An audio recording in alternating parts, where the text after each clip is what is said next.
Can I interest you in a Amex, Hilton, Aspire? How about a Bonvoy Brilliant, a US Bank Altitude Reserve, or maybe the Chase Sapphire Reserve, an Amex Platinum, or an Amex Centurion? What am I talking about? I'm talking about Pro Cards. We have finally reached the top tier of our series. These are going to be our top tier cards that US might be getting, people getting into credit and miles are going to want to aspire to. But before we get into that, I got to introduce myself. I'm Chad and welcome back to the channel. And if you're getting any value or if you get some entertainment out of this, please, please, please, by all means, just absolutely assault the like button. It really helps the channel for the YouTube algorithm. And share and subscribe if you haven't already subscribed. And last but not least, as always, let me have my comments. Go ahead and comment right down there. It is very much so appreciated, and I love the interaction. Now, before I dig in, let's talk about how we got here. Now, we've covered our beginner cards. This is for somebody coming off the street, wanting to get into the system. We've seen the beginner cards, we've seen the catch-all cards, the no annual fee cards, the instant gratification cards, the cards that you can use to start acclimating yourself to points and miles, and the transferable currencies, or AKA the flexible currencies, or some of the proprietary currencies like hotel currencies and airplane currencies. Aside from that, we've covered some great terms to know and some things that you can recognize as you go from the beginner to the mid-tier. We've explored the mid-tier and some of the characteristics that you're going to look for in a good mid-tier card depending on your specific situation.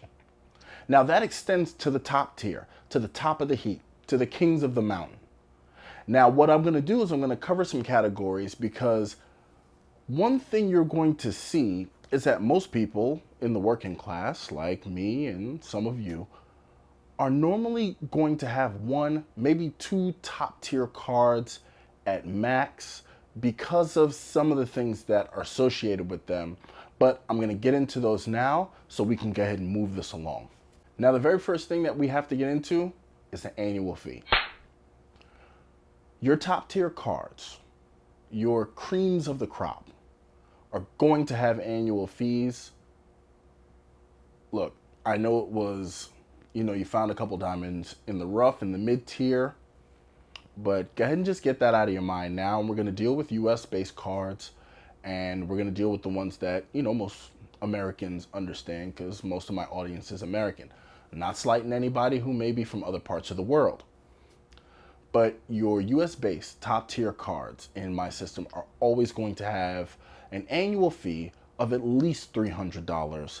And they start climbing from there. Now, if anybody knows of anyone that will fit this criteria, that is less than that, by all means, please let me know in the comments. But that's the first thing you need to know is that your annual fee, be prepared to deal with an annual fee of $300 above. That's how come a lot of people don't tend to collect the top tier cards because, for example, the Amex has a $695 annual fee. The Chase Sapphire Reserve, $550. Even the Capital One Venture X, it's $395. I mean, it's cheaper than the other two, but that's still, you're knocking on $400. Now that's going to roll us into our next category. And that's top tier cards are going to come with credits. Credits, which normally grant outsized value that can firmly and substantially reduce the annual fee, thereby making your effective annual fee sometimes very close to, if not zero. And in special cases, Capital One Venture X, you can end up actually getting paid to own the card from the issuer. Now, some of those credits and benefits could include high-powered status, like you could get Delta Diamond Medallion status in the case of the Centurion card. You could get IHG Platinum status in the case of the United Infinite Visa card. You never know what it is, but just remember that benefit, that credit could be in the form of a status, which has a yearly value depending on your traveling, that can really have the card pay for itself and more. And don't even get me started on the coupon book, which is the Amex Platinum. Now, I know the card takes a lot of hits, but let's face it, it's still one of the top cards. It's still very hard to unseat that card from its lofty perch. I've even done a playlist about it, and if you're familiar with the channel, you know all the benefits it has. Now, coincidentally, I brought up the United Travel card, and one thing that you'll notice with a lot of your top tier cards is that they're mainly going to be skewed towards travel. Now, hey, look, I don't make up the rules, but the fact of the matter is, travel's expensive. It always has been. Travel's always been a treat. That's why you take vacations from work. You don't take vacations from vacation, and that's the whole point, is that a lot of your cards, they're gonna earn some sort of currency, be it transferable or proprietary, and then you'll have transfer partners and ways that you can use to redeem these points. And obviously the whole point of the game is to redeem for the highest value possible in order to apply for travel. Now also, in those point redemptions, depending on how much you can redeem your points for with your top tier cards, that too can also lower your effective annual fee. And remember that I said these annual fees can be considerable, anywhere from $395 all the way to $5,000 in, certain cases. Now, because travel is expensive, you're also going to notice that a lot of your top tier cards, if they are credit cards, are going to have very high limits. And in some cases, like the Visa Infinite, the minimum you can get is $10,000. Now, on average, most people aren't going to have credit cards with limits that high, but that's just to give you an idea that they will have high limits, or you'll get a charge card, which will have it will have a preset soft limit, but for the most part, you should be able to charge much more than your average credit card. Granted, you get in contact with your issuer. So be prepared for much higher limits in this stage of the game in order to fuel your travel buck. So then that ties into yet our next category, is the multipliers. And for the most part, the multipliers on your top tier cards are not going to be very good. Let's just be honest. Now, there are a couple of examples like the Delta Sky Miles Reserve, really and truly the Amex Platinum, and the Centurion. But at this level, multipliers are not where we're after. We've already learned how to optimize in the mid-tier, so even the credit card issuers are going to have it as an understood that, hey, look, you're here to play in the big leagues. At this point, multipliers aren't the priority that they were in the minor leagues, so you're in it for the credits and the redemptions and the travel partners, which is going to be the mainstay of the game.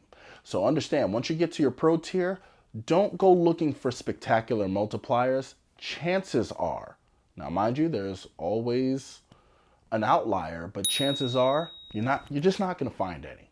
Now, another category, another criteria, if I may add, is that your top tier cards are going to tend to be what I call flagship cards.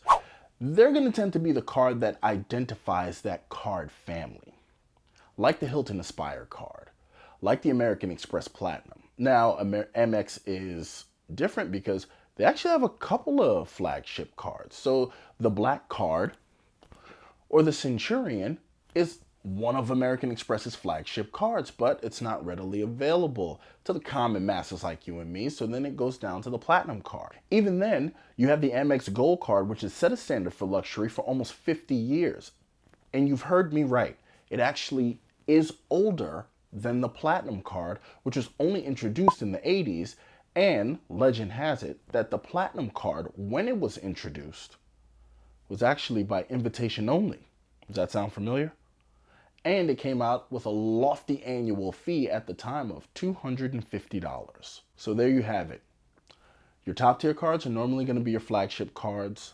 They're probably going to have the highest annual fees of their card stables.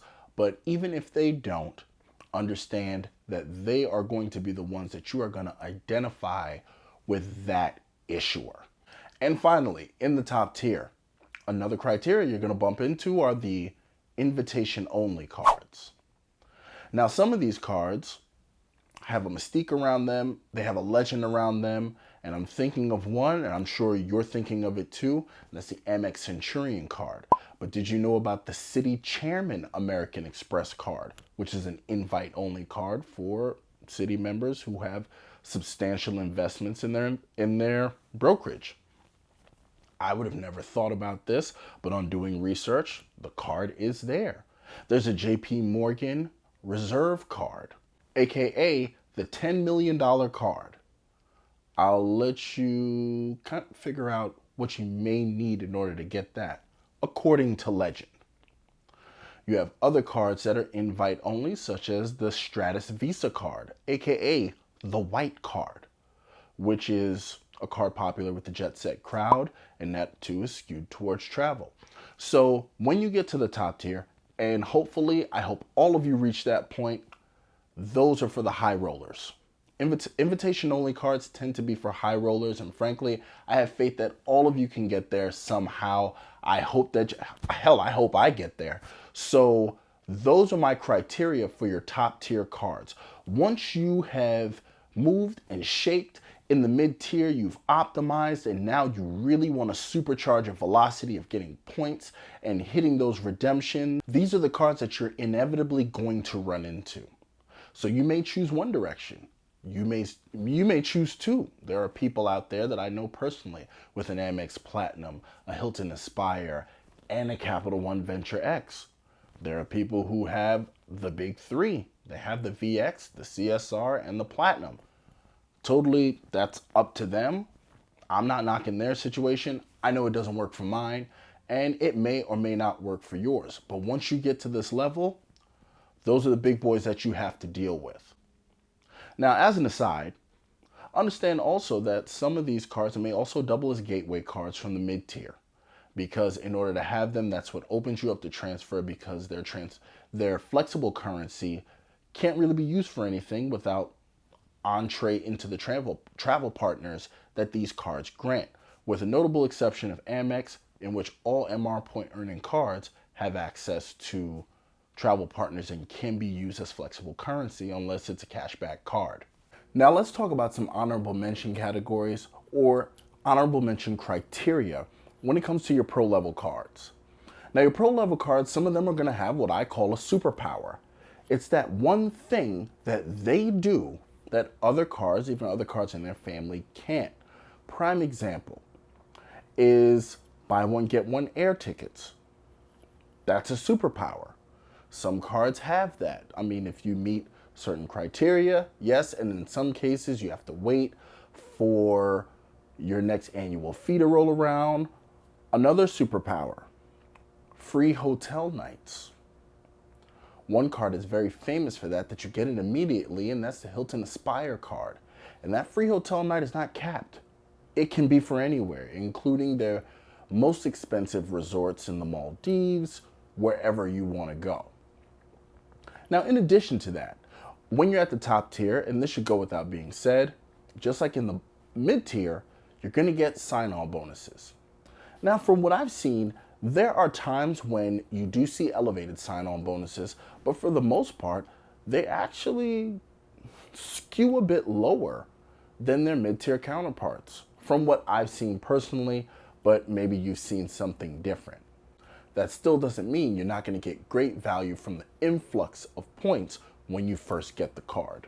Now, in addition to that, just like in the mid-tier, you're going to want to use your powers of retention, because these annual fees are absolutely considerable. And you're always going to want to make sure that you get the best bang for your buck. And if they want to keep you as a customer, you want to make sure you squeeze as much value out of them as possible. But those are some honorable mention categories that I really didn't want to go into, because we've already went into them with previous videos, but I just wanted to give it as a little refresher, just to remind you that those things you're going to have to deal with at the top tier, just like you did at the middle tier. So I hope this was really helpful for you, and I hope this has sped you along on your journey through the points and miles game from beginning to the end. I want to keep it really simple. I didn't want to give you a whole bunch of, in between levels and this and that, whatever. So we went ahead and made sure this was general, but that is what your top tier cards are going to have. Also, my advice to you, what I would give to anyone is that choose the card that is best for your situation. Not the one that you hear about, not the one that's most popular on Reddit or any other wild board that you might be a member of.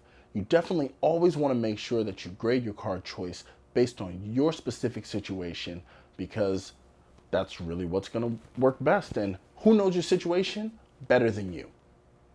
But that's it. And I hope this has been helpful. I hope you got some value out of this. Remember, let's go ahead and hit that like. And while I love everybody coming to watch, if you haven't subscribed, please do so. We'd love to have you as part of the community. And until next time, I'll catch you later.